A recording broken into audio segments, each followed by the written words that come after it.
Good morning, सुप्रभात, नमस्कार। आप सभी का स्वागत है एक बार फिर से हमारे यूट्यूब चैनल पर। आज हम देखने वाले हैं डेली करंट अफेयर के कुछ बहुत ही महत्वपूर्ण जो लगभग सभी प्रतियोगी परीक्षाओं में पूछे जाएंगे। तो आप अपनी पेन कॉपी लेकर तैयार हो जाएं और लिखना स्टार्ट कर दें। चलिए शुरू करते हैं हम अपने प्रश्नों के साथ। हमारा पहला प्रश्न है, हाल ही में राष्ट्रीय सांख्यिकी दिवस कब मनाया गया है? हाल ही में राष्ट्रीय सांख्यिकी दिवस कब मनाया गया है? तो ऑप्शंस हैं 27 जून, 29 जून, 28 जून या इनमें से कोई नहीं। तो राष्ट्रीय सांख्यिकी दिवस 29 जून को मनाया जाता है, तो 29 जून इसका सही आंसर है। तो हम अपने अगले प्रश्न की ओर बढ़ते हैं। हाल ही में भारत के पहले जैव विविधता उद्यान भारत वाटिका का उद्घाटन कहाँ किया गया है? तो जैव विविधता उद्यान भारत वाटिका का जो उद्घाटन है वो उत्तराखंड में हुआ है। तो इसका ऑप्शन सी जो है उत्तराखंड आप देख पा रहे होंगे वो सही आंसर है। और उत्तराखंड से जुड़ी हुई कुछ और भी महत्वपूर्ण बिंदु दिए गए हैं, आप उन्हें भी देख सकते हैं बगल में। जैसे कि पहला वन चिकित्सा केंद्र खोला गया है उत्तराखंड में। बेरोजगार युवाओं के लिए होप पोर्टल उत्तराखंड में लॉन्च किया गया है। भारत का पहला लाइकेन पार्क भी उत्तराखंड में ही है। अब हम बढ़ते हैं अपने तीसरे प्रश्न की ओर। हाल ही में किस शहर में कोरोना वायरस का पता लगाने के लिए फेस स्कैन का उपयोग किया जाएगा?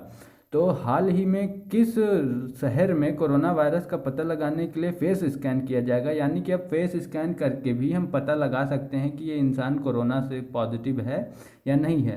तो इसके ऑप्शन हैं बीजिंग, अबू धाबी, पेरिस या इनमें से कोई नहीं। तो अबू धाबी में ये अभी फेस स्कैन हाल ही में शुरू किया गया था, तो अबू धाबी इसका सही आंसर है। अब चलते हैं हम अपने अगले प्रश्न की ओर। हाल ही में कौन सा देश अंतर्राष्ट्रीय सौर गठबंधन में शामिल हुआ है? अभी तक कौन सा देश था? इनमें से देखिए कौन सा देश है जो हाल ही में अंतर्राष्ट्रीय सौर गठबंधन में शामिल हुआ है। इटली, फिनलैंड, ग्रीस या इनमें से कोई नहीं। तो ग्रीस जो है वो हाल ही में अभी अंतर्राष्ट्रीय सौर गठबंधन में शामिल हुआ है। तो सी इसका सही आंसर है, ग्रीस। हम अपने अगले प्रश्न की ओर बढ़ते हैं। हाल ही में policy makers journal from New Delhi to Washington DC नामक पुस्तक किसने लिखी है?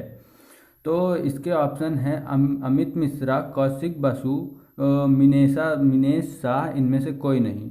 तो इसका जो सही आंसर है वो बी है, कौशिक बसु। कौशिक बसु ने policymaker journal from New Delhi to Washington DC नामक पुस्तक को लिखा है। अब हम बढ़ते हैं अपने अगले प्रश्न की ओर। हाल ही में किस राज्य सरकार ने जोग जलप्रपात के जीर्णोद्धार का निर्णय लिया है? तो इसका ऑप्शन है राजस्थान, कर्नाटक, आंध्र प्रदेश या इनमें से कोई नहीं। तो कर्नाटक ने हाल ही में जोग जलप्रपात के जीर्णोद्धार का निर्णय लिया है।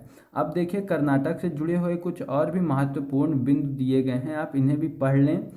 जैसे कि निकर सम्मान योजना जो है वो इसका शुभारंभ हुआ था कर्नाटक में। आप्थमित्र एवं मेघ संदेश ऐप जो है वो शुरू किया गया है कर्नाटका में। दुनिया का सबसे लंबा रेलवे प्लेटफॉर्म हुबली में बन रहा है। इसके बाद अलमाटी बांध जो है वो कृष्णा नदी पर, और कृष्णराज सागर बांध जो है वो कावेरी नदी पर है। तो ये चारों बिंदु कर्नाटक से जुड़े हुए हैं और बहुत ही महत्वपूर्ण हैं, तो आप इन्हें देख लें, लिख लें।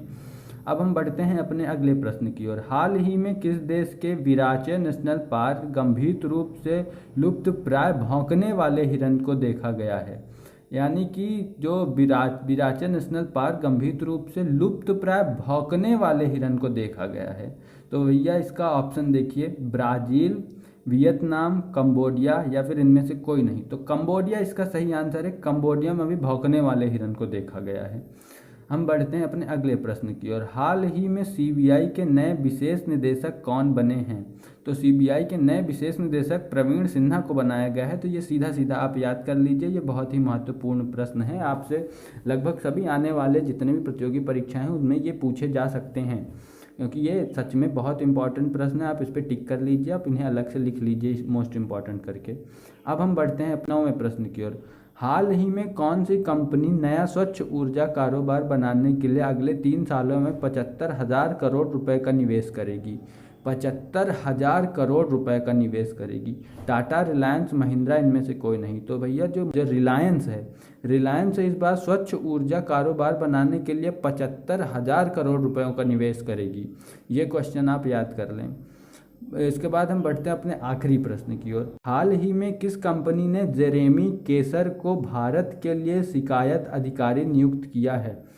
तो इसके ऑप्शन है व्हाट्सएप, ट्विटर, फेसबुक, इनमें से कोई नहीं। तो इसका सही जो विकल्प है वो है ट्विटर। ट्विटर ने जेरेमी केसर को भारत के लिए शिकायत अधिकारी के रूप में नियुक्त किया है। तो आशा करता हूँ आपको सारे प्रश्न समझ आ गए होंगे और आपने इन्हें लिख भी लिए होंगे, क्योंकि ये बहुत अति आवश्यक और महत्वपूर्ण प्रश्न हैं। आप इन्हें लिख कर एक दो बार और पढ़ लेंगे तब आपको ये अच्छे से याद हो जाएंगे, जो कि बहुत ही महत्वपूर्ण है। आप इन्हें याद कर लें। अब इसी के साथ मैं चलता हूँ, अलविदा। आपसे मिलते हैं अगले वीडियो में।